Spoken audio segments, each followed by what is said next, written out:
오늘 그 마지막 찬양이 참 오늘 설교의 모든 핵심을 다 이야기해 준 내용인 것 같습니다. 그럼에도 불구하고 오늘 다시 새롭게 이제 8월이 시작되었습니다.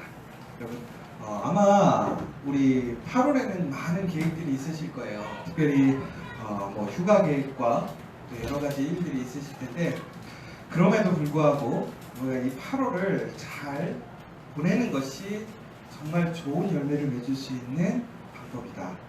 그러기 위해서는 우리가 끈기 있게 소망을 가지고 하나님의 약속 안에서 여러분들 그 열매를 거두는 그날까지 다시 한번 힘차게 나아가시면 좋겠습니다.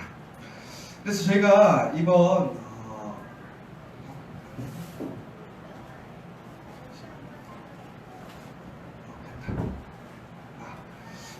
저희 8월 9월의 주제를 우리 커피와 교회 끈기라고 정했습니다. 그리고 이제 매주일 말씀이 이렇게 있는데, 여러분들 다시 한번 철저히 우리의 삶 속에서 일어나는 많은 일들과 어려움 가운데서 스트레스 받지 마시고요, 하나님의 그 최선을 이루면서 믿음 안에서 승리할 수 있는, 그래서 우리가 어떠한 순간에도 낙심하지 않고 포기하지 않고 정말 주님의 때에 주님의 열매를 거두는 여러분 되시기를 간절히 소망합니다. 제가 이제 집에 우리 희원이가 방학을 했어요. 그런데 우리 희원이가 방학을 하고 때만 해도 되게 좋아했거든요. 학교를 안 간다고. 근데 요즘 되게 심심해요. 힘들어요. 왜 집에만 있으니까. 그런데 어제 제가 이제 우리 희원이가 너무 집에만 있으니까 이제 좀 뭔가 재밌는 걸 해주려고 그 전에 교회 갖다 놨다가 다 없어져 버린 이제 풀장을 하나를 조그만 걸 더 샀어요.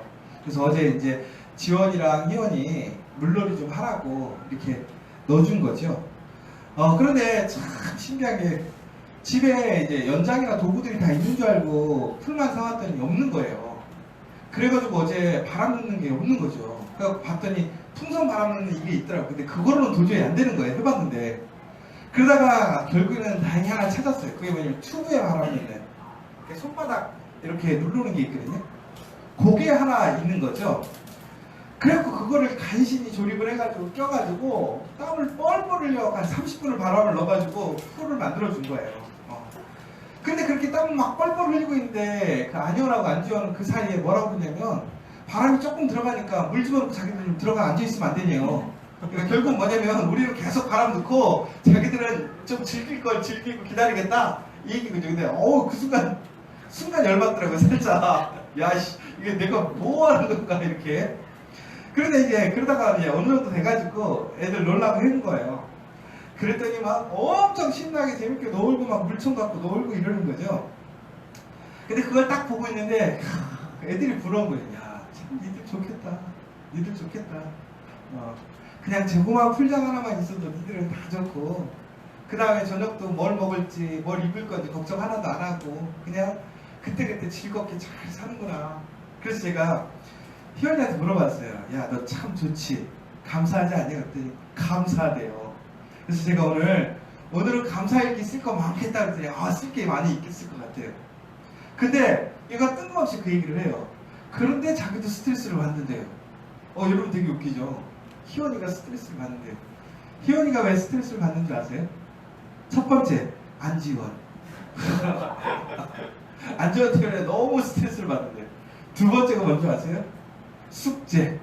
저희가 이제 희원이 학원을 안 보내니까 집에서 이제 숙제를 하라고 하거든요. 그러니까 얘는 안지원하고 숙제만 없으면 너무 행복할 텐데 그게 막 스트레스예요. 얼마나 스트레스를 받는지요? 얘가 갑자기 뜬금없이 이런 얘기를 하는 거예요. 자기가 요즘 너무 몸이 피곤하대요. 왜 그런지 모르겠대요. 왜 그러냐면 자기가 그렇게 좋아하는 동영상을 보는데 좋은데요. 자기가 이해할 수가 없는 거예요. 내 몸이 왜 이렇게 피곤하지? 이러는 거예요. 그래서 자기 몸이 좀 이상해진 것 같아요. 결국에 이게 무슨 얘기인지 아세요? 자기가 스트레스 받아가지고 이렇게 동영상을 보는데도 자기가 존다 이거예요. 제가 뭐라고 하는지 아세요? 일찍 자라고 했어요. 8시 반에. 야, 여러분, 아이들도 스트레스를 받아요. 그러면 어떻게 돼요? 피곤해요. 그 종국에는 어떻게 되나요?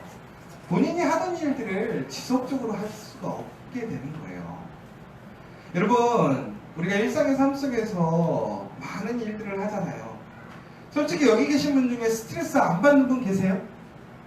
아마 아무도 없을걸요?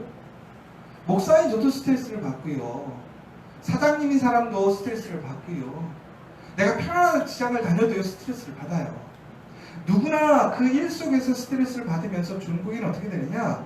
우리는요 낙담하게 되고요, 포기하게 돼요, 지치게 돼요, 그리고 상해요. 그런데 우리 삶 가운데 스트레스가 전혀 없을 수 있나요? 아니에요. 우리 살아가면서 아마 더 많은 스트레스를 받으면 받았지 지금보다 스트레스가 없어지진 않을 거예요. 그럼 결국은 우리가 삶 가운데서 어떻게 살아야 되느냐? 스트레스를 없게 사는 것이 아니라 스트레스가 있지만 그럼에도 불구하고 우리가 그 스트레스를 이겨내고 그 스트레스보다 우리가 더 큰 기쁨으로 우리의 삶을 이겨나가야 되는 거죠. 그런데 여러분, 참 이 스트레스를 받을 때 우리가 일을 지속적으로 할 수 없을 때 가장 중요한 게 뭐냐면 끈기거든요. 왜? 내가 힘들고 어렵지만 그 일을 붙들고 갈 수 있는 힘이라는 것이 바로 끈기라는 거예요. 그런데 여러분, 이 끈기라는 것은요, 우리가 단순히 뭔가 참고 끝까지 해나가는 그것이 아니라 정말로 끈기는요, 포기하지 않는 습관 가운데서 유지가 돼야 돼요. 더 나아가서는 끈기 안에는 소망이 있어야 된다는 거예요. 왜? 소망이 없으면요, 절대로 끈기가 지속되지 않는다는 거예요. 왜 우리가 하다가 포기하죠? 안 될 것 같으니까. 이것이 결국에는 뭔가 보이지 않으니까 우리는 포기하게 된단 말이에요. 그러니까 여러분, 우리가 끈기를 갖는 게 중요한데 끈기에 힘이 있어야 되는데 그것은 결국은 소망이 있어야 된다는 거예요. 여러분, 오늘 처음 읽으신 우리 본문의 내용이 이제 마태복음 9장 20절에서 22절, 그리고 이제 마가복음에 나오는 여러분이 잘 아시는 혈루증의 여인입니다. 혈루증이 무슨 얘기인 줄 아세요? 여성의 그 생리가 끊이지 않는 거예요. 그럼 여러분 생각해 보세요. 계속 피가 몇 년을 나면 12년 동안 피가 그치지 않았대요. 얼마나 힘들겠어요? 얼마나 어렵겠어요? 마가복음에는요, 오늘 이렇게 간단하게 내용이 나오지만 마가복음에서는 어떻게 나와 있냐면 이 여인이 너무나 괴로움을 받아서 그의 모든 재산과 시간을 다 허비했다라고 얘기합니다. 그리고 그 과정 속에서 아무런 효과도 거두지 못해서 종국에는 예수의 소문을 듣고 찾아왔다. 근데 여러분, 여기서 12회, 12회 이렇게 12년이라고 나오는데 여러분, 말이 12회, 12년이지. 강산이 몇 년이면 변한다고요? 10년이면 강산이 변한다니까요. 요즘엔요, 세상이 5년마다 바뀐대요.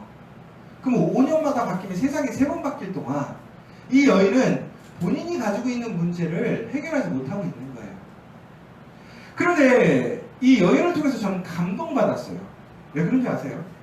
이 여인은 12회 동안 자신의 병을 고치기 위해 노력하고 수고했어요. 그러나 결과는 어떻게 됐죠? 병을 못 고쳤어요. 그런데 이 여인은 정말 대단한 여인이에요. 저는 존경해야 된다고 생각해요. 왜 그러느냐? 이 여인은 첫 번째, 소망을 잃지 않았다는 거예요. 어떤 소망이죠? 병을 나을 수 있다는 거예요. 그러니까 12년을 지속적으로 어떻게 한 거예요? 그 병을 치료하고자 노력했다는 거예요. 여러분, 이게 말이 12년이죠. 여러분, 고쳐지지 않는 그 병을 위해서 정말 매번 여러분들 병을 고치기 위해서 그 많은 재산을 다 탕진하면서까지도 그 소망을 접지 않는 거 정말 대단한 거예요. 그러면서 동준 씨 어떻게 한 거예요? 그 소망을 포기하지 않았다는 거예요. 그리고 더 나아가서는 어떻게 했다는 거예요? 최선의 방법을 찾았다는 거예요. 여러분, 지금 여러분들에게 문제가 있을 때 여러분들 어느 정도까지 그 문제를 쌓아 짊어지고 해결하려고 노력해 보시겠습니까? 아마 의지가 대단한 사람은 한 1년, 한 2년, 3년 정도까지는 버틸 수 있을 것 같아요. 여러분, 만약에 제가 교회에 문제가 생겼어. 어려워. 여러분, 그런데 정말 그 문제가 해결되지 않고 항상 괴롭고 힘들어. 내 육체적으로 상함이 있어. 피곤해. 내 물질적으로 모든 것이 다 탕진되고 있어. 여러분, 한번 생각해 보세요. 여러분, 무엇인가 사업을 했는데 사업이 돈을 벌려고 사업했는데 돈을 벌리는 게 아니라 돈이 계속 나가. 내 몸이 상해. 문제들이 생겨. 사람들과의 관계가 깨져. 내 삶이 아주 초췌해졌어. 여러분, 그 사업 몇 년까지 끊으시겠어요? 아마 우리 한 1년, 2년 해보다가 다 접는 게 정상이라고 생각하실 거예요. 그렇죠?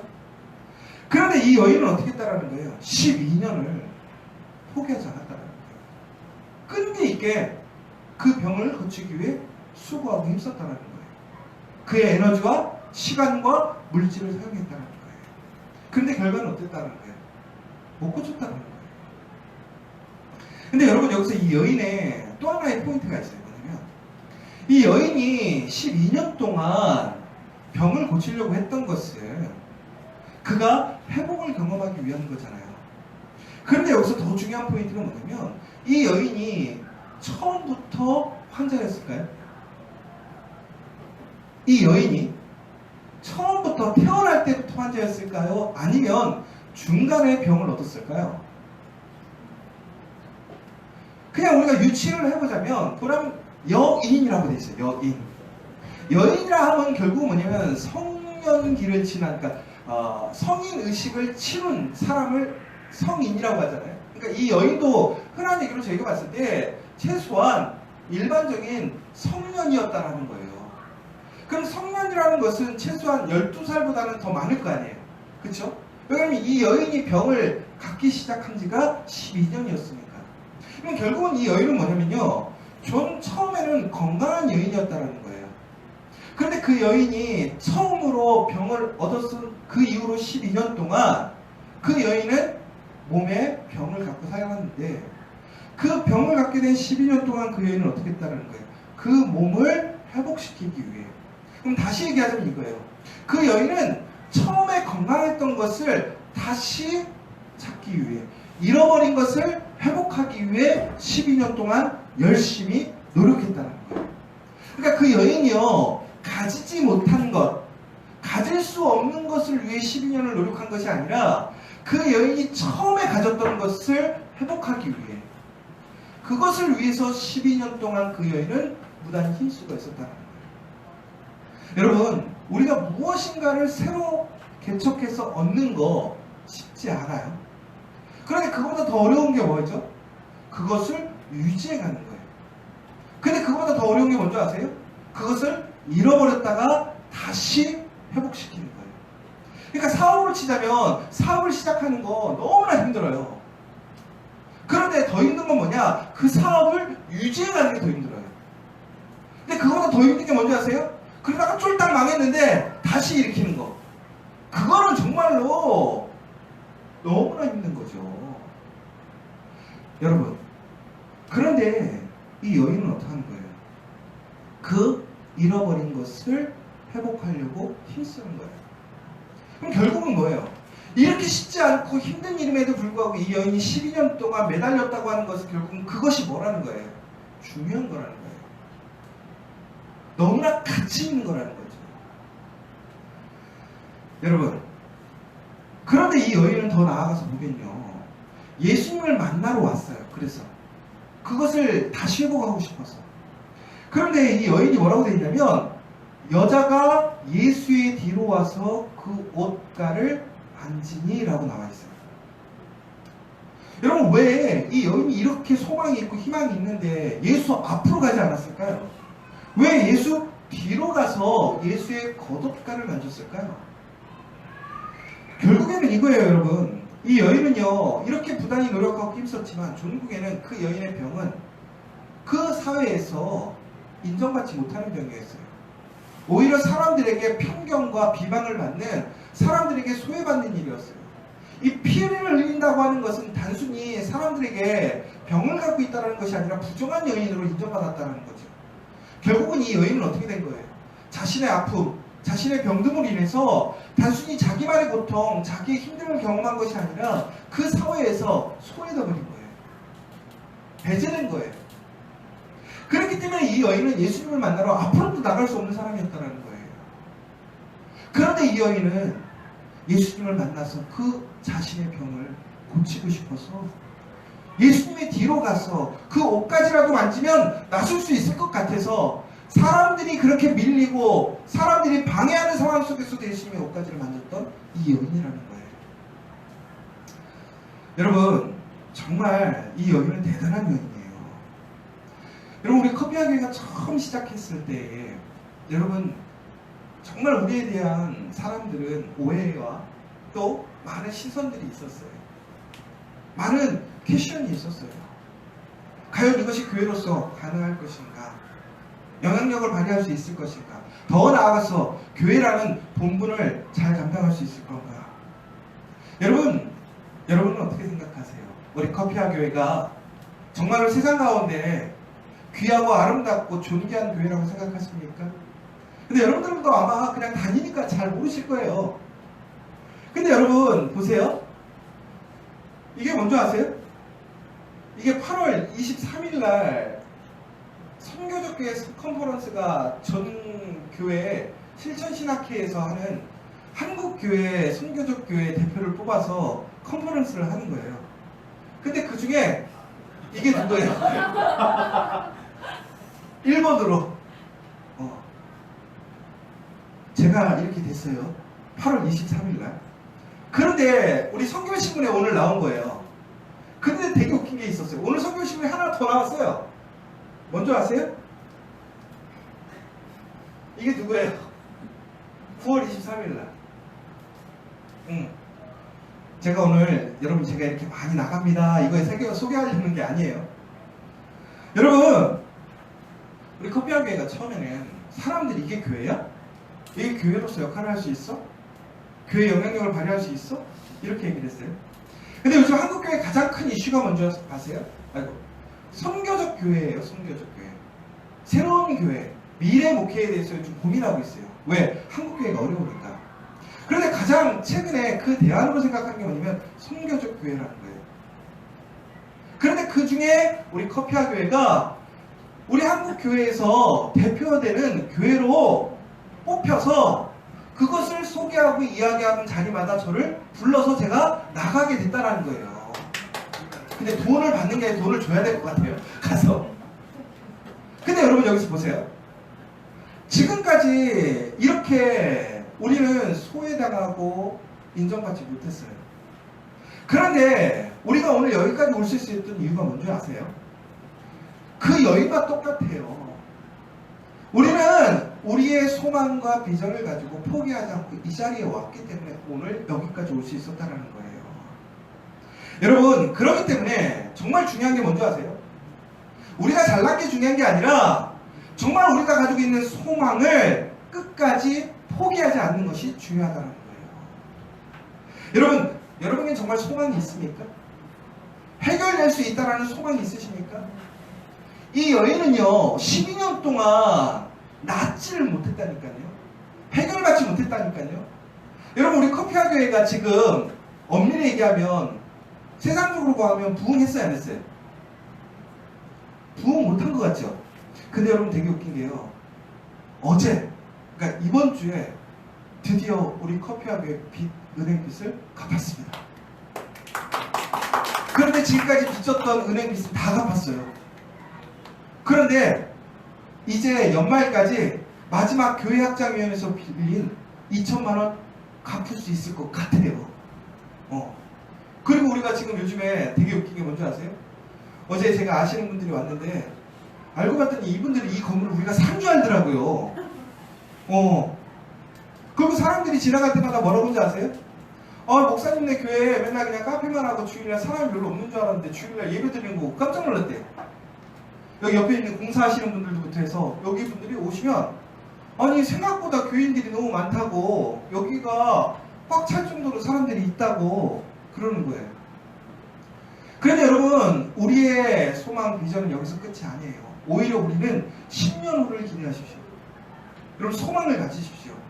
10년 후에 한국교회, 우리 커피아 교회가 어떤 일을 할지 여러분 기대가 되세요?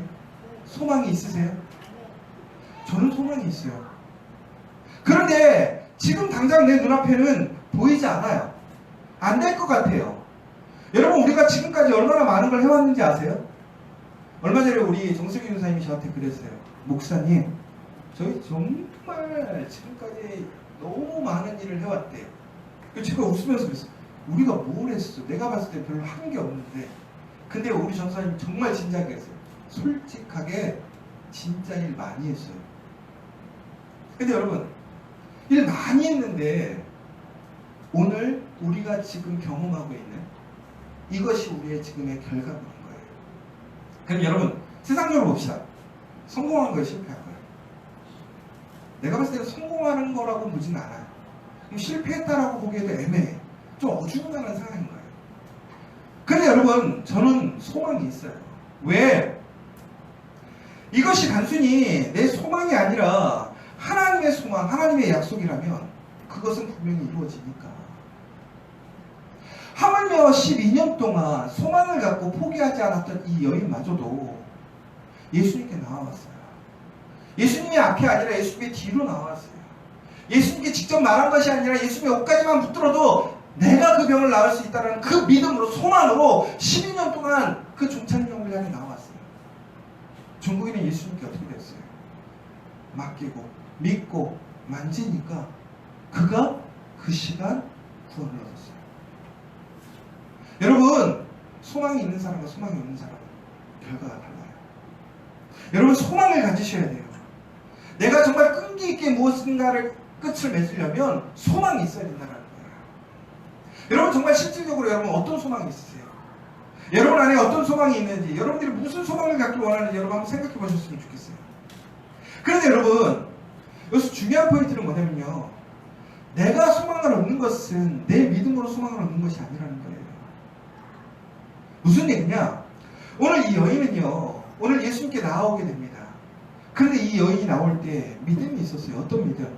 내가 예수의 옷자락이라도 만지면 내가 나설 수 있을 거라는 믿음을 갖고 이 여인이 왔단 말이에요. 예수님께서는 뭐라고 하시냐면 이 여인이 바로 예수님께 그렇게 나오겠다고 하는 그 믿음으로 나왔을 때 이 여인은 이미 낫음을 받았다라고 얘기를 하고 계시단 말이에요. 그럼 우리는 여기서 조금 오해할 수가 있는데 뭐냐면, 우리가 믿음만 있으면 무슨 일이든지 다 될 거다라고 생각할 수 있는데 그 의미는 아니에요. 여러분, 이 믿음이라는 것은 결국은 예수 그리스도의 능력을 경험할 수 있는 도구이에요. 수단이란 말이에요. 그러나 그 믿음 자체가 능력은 아니라는 거예요. 결국은 우리가 믿는다고 해서 믿어지는 것이 아니라 누구를 믿어야 되는 거예요? 예수를 믿어야 된다는 거예요. 예수의 능력을 믿어야 된다는 거예요. 그리고 믿고 예수께 나왔을 때에 우리에게는 그 믿음의 능력이 현실이 될 수 있다는 거예요. 여러분, 그러면 우리는 뭐 할 수 있다는 거예요? 소망이 있다는 거예요. 그러니까 그 소망의 주체가 누구냐? 여러분들이 지금 소망을 가질 때에 나의 소망으로, 내 노력으로 여러분 12년 동안 아무리 해도 되지가 않아요.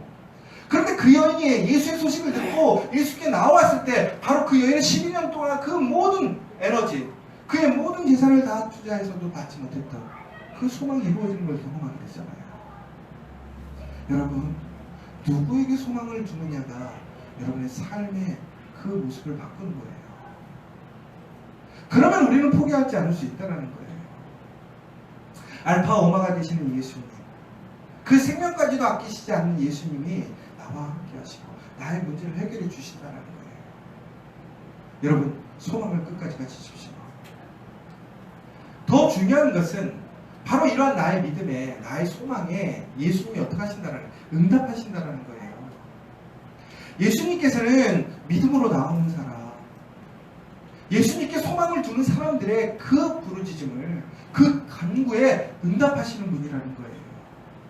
여러분, 바로 이럴 때 우리가 어떻게 해야 될까요? 바로 믿음이 있다면, 소망이 있다면 우리는 믿음으로 나아가야 된다는 거예요. 믿음으로 나아간다는 것은 결국 뭐냐? 먼저 일하는 사람이 될 수 있어야 된다. 먼저 움직일 수 있는 사람이 되어야 된다는 거예요. 근데 여러분, 여기서 오해하지 마십시오.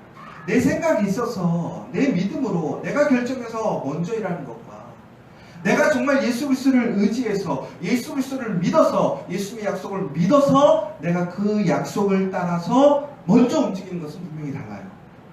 우리가 정말로 예수를 의지한다는 것은 주님의 말씀을 믿는 거예요. 약속을 믿는 거죠. 그 약속을 믿고 멈춰 움직이는 사람이 되십시오. 그러면 그것이 사실이 되는 거예요. 형제가 되는 거예요. 여러분, 우리가 오늘 여기까지 올 수 있었던 이유가 뭐냐? 바로 그거예요. 저는 커피아 교회에 정말로 다른 큰 비전과 어떤 특별한 그것을 바라진 않았어요. 그러나 분명히 제가 믿었던 것은 뭐냐? 바로 이 교회는 하나님이 이끄시는 교회다. 하나님의 사명을 가지고 하나님께서 만드신 교회라는 소망이 있었어요. 그리고 분명한 믿음이 있었어요. 그래서 저는 무엇인가를 결정할 때 항상 그 생각을 해요. 이렇게 웃긴 얘기지만 커피아 교회는 분명히 하나님의 교회다. 하나님께서 계획을 세우시고 세우셨다.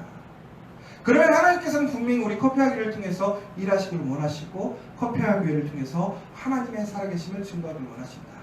그러면 오늘 이 사건은 과연 예수 그리스도 안에서 어떻게 판단되어질 것인가? 나는 예수 그리스도라면 나는 예수님의 결정 안에서 어떻게 행동해야 될 것인가? 그러면 움직일 수 있는 거예요. 보이지 않아도 움직일 수 있는 거예요. 바로 그때 예수님께서 우리를 여기까지 인도해 주신 거예요. 저는 그래서 큰 그림을 그려요. 그런데 그 큰 그림이라는 것이 뭐냐? 바로 예수님의 말씀 안에서 소망을 가지고 그리는 그림이에요.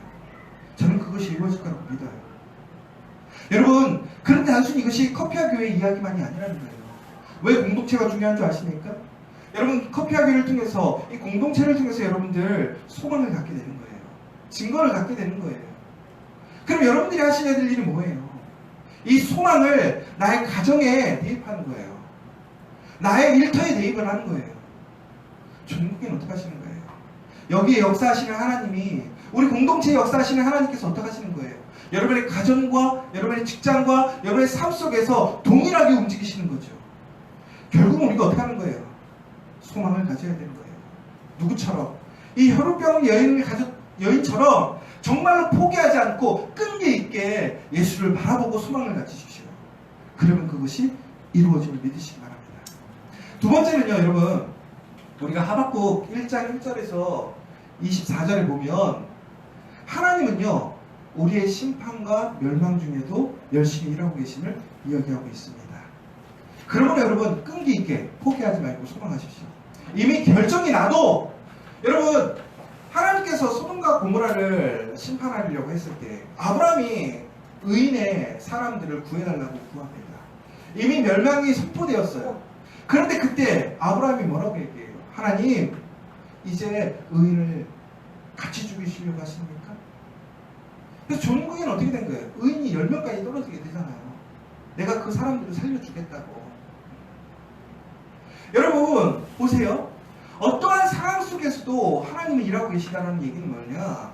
우리에게 심판과 멸망이 선포되어졌어도 하나님께서는 다시 일하고 계시기 때문에 그곳에는 구원이 있고 소망이 있고 새로운 계획이 있다는 거예요. 살리는 계획이 있다는 거예요.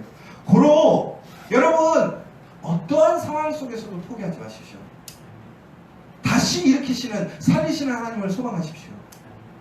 그래서 하박국이 이렇게 얘기하잖아요. 1장 2절에 여호와여, 내가 부르짖어도 주께서 듣지 아니하시니 어느 때까지이리까. 2장 3절에 보면 이렇게 돼 있어요. 이 묵시는 정한 때가 있나니 그 종말이 속히 이르겠고 결코 거짓되지 아니하리라. 비록 더딜지라도 기다리라. 지체되지 않고 반드시 응하리라. 2장 4절에 보면 보라, 그의 마음은 교만하며 그 속에서 정직하지 못하나 의인은 그의 믿음으로 말미암아 살리라. 여러분, 어떤 상황과 결정 중에서도 하나님이 일하고 계셔요. 하나님은 언제나 일하고 계시더라는 거예요. 이게 무슨 얘기냐? 여러분 무엇인가 제가 어제 컴퓨터가 갑자기 잘 안 되는 거예요. 그래서 보니까 요즘에 온라인 서비스가 있어요. 그래서 거기를 딱 전화하면 나한테 알려주는 거예요. 그래서 온라인 서비스라는 게 있어서 딱 눌러서 연결을 했더니 뭐가 떴을까요? 죄송합니다. 지금은 서비스를 할 수 있는 시간이 아닙니다. 저 깜빡 속았어요. 근데 거기 했더니 VIP 서비스가 있어요. 돈을 내면 24시간 언제든지 응답을 해주는 거예요. 그럼 제가 24시간 서비스 해주는데 했을까요? 안 했죠. 근데 여러분 한번 생각해 보세요. 방금 제가 뭔가 도움을 얻으려고 하는데 서비스 받을 수 있는 시간이 아니야. 없는 거죠. 클로징 완성된 거예요. 끝난 거예요. 그럼 내가 도움을 받고 싶어도 받을 수가 없는 거예요. 그런데 그 서비스가 지금 진행 중이라고 생각해 보세요. 온이라고 생각해 보세요. 그럼 언제든지 어떻게 할 수 있는 거예요? 내가 연락만 하면 어떻게 할 수 있는 거예요? 도움을 받을 수 있는 거예요. 그런데 오늘 하나님은 뭐 하시고 계시다라는 거예요? 심판 중에도 멸망 중에도 어떻게 하신다라는 거예요? 일하시고 계시다라는 거예요. 하나님의 선한 계획을 계속 어떻게 하신다라는 거예요? 진행하고 계시다는 거예요. 그러면 우리는 소망을 가질 수 있는 거예요. 여러분 포기하지 마셔야 된다는 거예요. 하나님께서 예레미야에게 이스라엘의 선포를 선포하셨어요. 이야기했어요. 그런데 얼마나 웃겨요. 이스라엘에게, 이 유다에게 이 예레미야는 가서 너희 나라 망하니까 빨리 성문을 열어서 너희 항복해라는 거예요. 그런데 하나님께서는 다시 이렇게 얘기하시는 거예요. 너 유다에 가서 이렇게 얘기해. 선포되는데 너희들 다시 회복될 거야. 여러분 되게 웃기지 않아요? 아니 선지자에게 명령이 갖고 야 너네 회개해. 선포해야 돼. 너네 이제 멸망할 거야. 이렇게 선포하라는 거 어렵게 했어. 그랬더니 또 가서 이렇게 얘기하래요. 너네 멸망할 건데 후에 다시 회복할 거야. 그러니까 너네 걱정하지 말고 항복해. 이 얘기하라는 거거든요. 여러분 여기서 되게 우리는 소망을 가질 수 있는 거예요. 무슨 얘기냐? 하나님의 심판과 멸망 중에서도 하나님은 항상 뭘 계획하고 계시다? 우리의 다시 회복을 계획하고 계시다라는 거예요. 살아남을 계획하고 계시더라는 거예요. 여러분 그러니까 여러분 어떤 상황에서도 여러분 그게 끝이 아니에요. 여러분 제가 또 어제도 그런 얘기를 들었어요. 우리 성도님들 한 분 직장에서 누군가가 이렇게 큰 어려움이 오니까 삶을 포기해버린 거예요. 여러분 들어보면 그 상황은 이해가 돼. 정말 그렇게 힘들고 어려울 거라고 이해가 돼. 그러니까 그 남은 가족들 내비두고 정말로 삶을 포기할 수밖에 없는 거예요. 왜? 그만큼 몰린 거야. 최후의 순간에. 너무나 부끄럽고 힘드니까. 그런데 여러분 그리스도인들은 그것이 안 힘들어서 삶을 포기하지 않는 게 아니에요. 더 우스운 얘기로 자살하면 혹은 우리가 우리의 삶을 포기하면 지옥 가니까 우리는 삶을 포기할 수 없어. 그게 아니라니까요. 오히려 우리가 삶을 포기하자는 이유가 뭔지 아세요? 그 포기할 수밖에 없는 그 상황에서도 하나님은 일하시고 있다는 거예요. 그게 끝이 아니라는 거예요. 절망이 아니라는 거예요. 우리는 그 순간에 소망이 있다는 거예요. 다시 일어설 수 있다는 거예요. 그러니까 힘들지만 끈기 있게 소망을 갖고 나가는 거예요. 여러분 예수 믿는 사람 중에 잘된 사람들 많잖아요. 여러분들도 그렇게 되고 싶지 않아요? 그런데 결론은 그거예요. 그 사람들이 왜 잘 됐는지 아세요? 끝까지 버텼기 때문에 그래요. 그 약속을 믿었기 때문에 그래요. 소망을 가지고 포기하지 않았기 때문에 그래요. 예수 믿는 사람 중에 하나님의 은혜를 경험하는 사람과 경험하지 않는 사람들의 차이는 결국은 이거예요. 소망했는가 안 했는가. 근데 그 소망을 끝까지 지켜갔는가 지키지 못했는가. 여러분 우리는 항상 기도하죠. 복 받게 해달라고. 은혜를 달라고. 하나님은 주셨다니까요. 이미 우리가 믿고 구하는 그 순간 주셨다니까요. 그러면 그것을 누가 소유하느냐? 소망을 포기하지 않고 끝까지 믿음으로 나아간 사람들이 얻는 거예요. 그래서 대티비 보은혜포 목사님은 옥중서신인데 저항과 복종이라는 책에서 이렇게 얘기했어요. 예수 안에 소망을 가진 사람들, 예수의 능력을 믿는 사람은 낙관론자가 되라. 근데 여러분 여기 낙관론자는 무조건 좋게 생각하는 어떤 부정적인 그런 낙관론자를 얘기하는 게 아니에요. 오히려 세상적으로 보면 비관론자가 오히려 세상에서 더 살기가 쉽대요. 왜? 사람들에게 비방당하지 않는다는, 웃음거리 되지 않는다는 거예요. 그런데 하나님의 약속은 분명히 이루어진다는 거예요. 우리가 낙관론이라고 하는 것은, 더 나아가서 말씀 안에서 낙관론이라는 것은 생명력, 남들이 포기하는 곳에서 희망을 붙잡는 힘, 모든 것이 실패한 것처럼 보일 때 머리를 고쳐 세울 수 있는 힘, 급격한 악화를 견디는 힘, 결국은 그 힘, 예수 그리스도를 통해서 다시 이겨낼 수 있는 힘, 그것이 있기 때문에 우리의 삶을 우리는 긍정적으로 바라볼 수 있고 희망적으로 바라볼 수 있다는 거예요. 그러니까 소망이 있는 거예요. 여러분, 여러분의 삶이 아무리 힘들고 어려울지라도 낙관론자가 되십시오. 그러면 여러분 지금 다시 한번 봅시다. 여러분의 상황과 여러분의 현실 속에서 여러분들이 미래를 바라볼 때 여러분 지금 어떠한 마음으로 미래를 바라보고 계십니까? 우리 커피학교를 바라보실 때, 한국을 바라보실 때 여러분 지금 우리 일본과 많은 어려운 상황 속에 있어요. 대통령 말처럼 우리는 결코 지지 않는다. 근데 현실은요, 그거는 이제 정치적인 얘기고 정말 객관적인 현실을 우리는 싸우면 질 수밖에 없는 구조예요. 일본이 우리보다요 경제적으로요 한 3배에서 4배 정도가 앞서 있어요. 시스템도 그렇고요, 군사력도 그래요. 싸움은 의지력으로 하는 게 아니죠. 그런데 우리가 이길 수 있는 방법은 있어요. 뭔지 아세요? 기도하는 거예요. 제가 이번 주 수요일 날 기도했잖아요. 전했잖아요. 혹시 수요일에 들으신 분들 알겠지만 우리가 이것을 이길 수 있는 방법은 뭐냐? 일본이 잘 되게 되라고 기도하라는 거예요. 이제 또 이제 저한테 친일놈이구나 저렇게 또 하실 것 같은데 그 얘기가 아니라 일본이 전국에 이렇게 나오는 이유는 일본이 자신감을 잃었다는 거예요. 한국이 너무 컸던 거죠. 거기다 지금까지 자기들이 슈퍼갑이었는데 이제는 일본의 많은 불황과 경제적인 실적들이 떨어지다 보니까 자신감이 떨어진 거예요. 다른 사람들을 배려해 줄 수 있고 담을 수 있는 여유가 사라진 거예요. 거기다가 일본은 원천적으로 우리에게 잘못한 게 있잖아요. 그러니까 죄진 놈이 항상 마음이 아프게 돼 있단 말이에요. 어렵게 돼 있단 말이에요. 그런데 요즘 한국이 너무 잘 나가잖아요.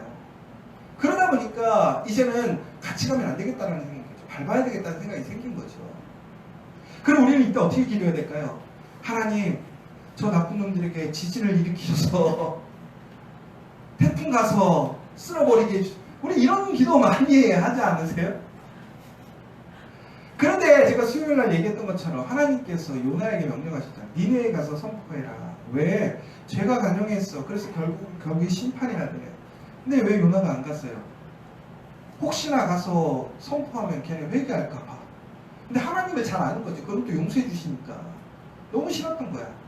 근데 전국에는 가서 어떻게 했어요? 선포했는데 니네가 어떻게 됐죠? 왕을 비롯해서 모든 사람들이 하나님을 회개했어요. 그래가지고 결국은 어떻게 해서 구원을 얻잖아요. 그래서 나중에 요나가 막 불평하니까 하나님이 그러잖아요. 나중에 야, 저 12만 된 인간들과 가축들 얼마나 존귀하냐. 너는 그늘 하나마저도 아까워서 너무 힘들어서 그거 존귀하게 여기면서 내가 세운 그 12만 명의 그 생명을 내가 안 아끼게. 여러분, 일본이 우리 입장에서는 되게 나쁜 놈들이죠. 진짜 지금. 근데 일본의 인구가 한 1억 2천 정도 되는 것 같아요. 1억 2천의 인구를 하나님이 어떻게 하시길 원하세요? 심판하실까요? 회복시키길 원하시지 않겠어요? 여러분, 우리가요 우리의 눈으로 보면 소망이 없어요. 희망이 없어요. 근데 하나님의 말씀 안에서 정말 그들이 다시 회복되어지고 건강해지고 잘 되기를 기도해 달라니까요. 그러면 그들에게 변화가 일어난다니까요. 그럼 우리랑 싸울 일도 없어요. 서로 잘 되는 방법을 생각을 해야죠. 그런데 여러분, 우리는 가끔씩 어떻게 생각하는 거예요? 우리 기준 안에서 우리는 소망을 갖는 거예요. 하나님의 방법이 아니라. 하나님의 일은요 결국 사람의 방식 때문에 이루어지지 않아요. 우리가 생각할 수 없는 방법으로 이루어지겠죠. 그런데 우리는 어떻게 하는 거예요? 하나님을 붙들자. 결국에는 여러분, 아브라함이요 하나님을 끝까지 믿었다. 아시죠? 그래서 여러분, 아까 이제 로마서, 오늘 죄송합니다. 설교가 길어서. 로마서 4장 16절에서 22절까지의 내용을 보면 아브라함이 불가능한 상황 속에서도 소망을 갖고 믿음의 사람이 된 것에 대해서 이야기를 하고 있습니다. 그런데 여러분, 여기서 되게 아이러니한 게 뭐냐면 아브라함은 도저히 소망을 가질 수 없는 불가능한 상황이었다는 거예요. 왜? 오늘 이 혈병 여인처럼 이 여인은 12년 동안 고쳐지지 않았기 때문에 혹시나라는 기대를 가질 수 있었지만 아브라함은 오히려 아브라함이 뭐라고 되어 있냐면 그 아브라함과 사라가 그 생식의 기능이 완전히 끊어졌다고 얘기를 하고 있단 말이에요. 그런데 이 생식의 능력이 없는 것을 흔히 얘기해서 성경적으로는 어원적으로 보면 죽은 것으로 묘사를 하고 있어요. 그러니까 결국 뭐냐? 생식의 능력이 뭐냐? 죽었다. 그들에게 소망이 없는 거예요. 그러니까 죽었으니까 소망이 없는 거예요. 그런데 하나님께서 어떻게 하신 거예요? 그 죽은 것을 어떻게 하신 거예요? 살리신 거예요. 회복시키신 거예요. 그러므로 그들은 어떻게 된 거예요? 불가능한 상황 속에서 자녀를 얻게 되었다. 이 얘기를 하는 거죠. 그러면서 이 메시지가 결국은 어떤 의미를 우리에게 부여해 주냐면 우리의 상황도 마찬가지라는 거예요.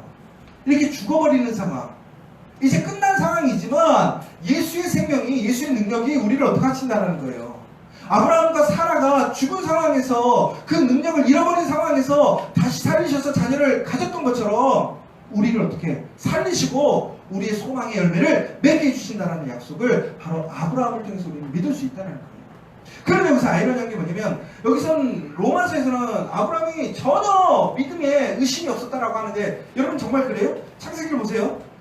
하나님이 이제 100살에 오셔서 야, 사라가 이제 인태할 거야. 그랬더니 사라가 웃었어요, 안 웃었어요? 비웃었다고 얘기하잖아요. 아브라함이 나중에 뭐라고 그러죠? 아유, 하나님 됐어요. 나는 내가 어떻게 해요? 어떻게 알았죠? 그냥 이스마엘을 통해서 그냥 하면 됩니다. 여러분, 그럼 이게 완전히 믿은가요? 믿은 거예요? 안 믿은 거죠. 그렇죠? 근데 왜 로마서에서는 전혀 의심 없이 믿음으로 그는 열매를 얻었다라고 얘기했을까요? 보세요. 여러분, 우리는요, 우리의 상황 속에서 전혀 불가능한 일에 대해서 우리는 정말 포기하게 돼요. 이게 정말 현실적인 거죠. 그런데 성경적인 상황들을 보자면, 하나님의 말씀 안에서 보면 불가능한 상황 속에서 그 불가능한 것을 가능하게 하시는 게 하나님이었단 말이에요. 그런데 바로 아브라함의 그 핵심은 뭐였냐면, 아브라함은 자기 상황을 믿을 수 없어. 자기의 능력을 포기한 거예요. 그런데 하나님의 약속은 믿었어요. 이게 무슨 얘기냐? 하나님의 약속은 분명히 이루어져. 그런데 나를 통해서 이루어지는 게 아니라 누구를 통해서 이루어지기를 원하셨다는 거예요. 아브라함은 이스마엘을. 왜? 나는 살아날 수 없어. 그러나 하나님께서는 분명히 하나님께서 약속하신 땅과 그 자손의 복을 이스마엘을 통해서 분명히 이루실 거야. 그런데 하나님께서는 분명히 누구에게 약속을 주셨죠? 아브라함을 통해서 너에게 씨를 주겠다고 하셨단 말이에요. 사라를 통해서. 여러분, 우리는요, 하나님의 약속을 믿어요. 그러나 그 약속을 내 상황에서, 내 조건과 내 환경에 맞춰서 우리는 믿어요. 그러나 그게 아니라는 거예요. 하나님은 불가능함이 없으시단 말이에요. 하나님의 약속은 내 상황과 내 조건을 능가하는 것이 바로 하나님의 약속이라는 거예요. 여러분, 이것을 믿으셔야 됩니다. 그러면 어떻게 되는 거예요? 바로 아브라함에게 이삭이 주어지는 거예요. 여러분에게 하나님의 약속이 주어지는 거예요. 여러분, 그 약속을 믿으시기 바랍니다. 마지막으로 성경 몇 구절을 읽어드릴게요. 마태복음 6장 30절에 이렇게 되어 있습니다. 오늘 있다가 내일 아궁이에 던지우는 들풀도 하나님이 이렇게 입히시거든. 하물며 너일까 보냐 믿음이 적은 자들아. 마태복음 8장 26절.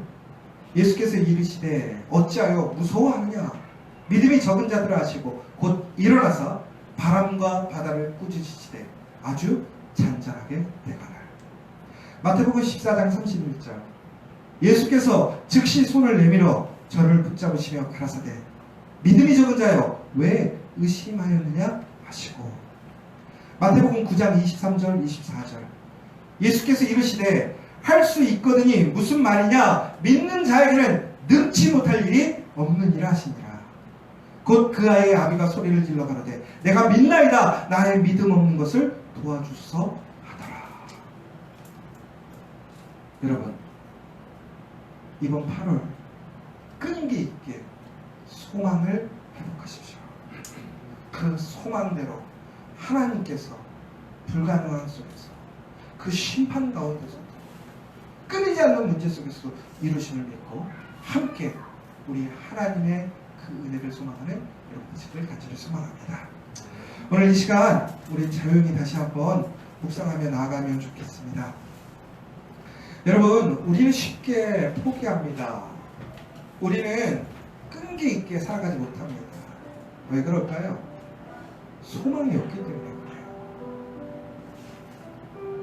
여러분, 지금 오늘 이 자리에서 소망이 보이십니까? 여러분의 삶을 통해서 여러분 밝은 미래가 보이십니까? 여러분의 가정과 여러분의 일이 정말 확 풀릴 거라고 믿으십니까? 그러나 소망을 가지십시오. 불가능이 없으신, 능치 못하심이 없으신 그 예수 그리스도께 소망을 주십시오. 근기 있게 약속을 믿고 그 자리를 지켜가십시오.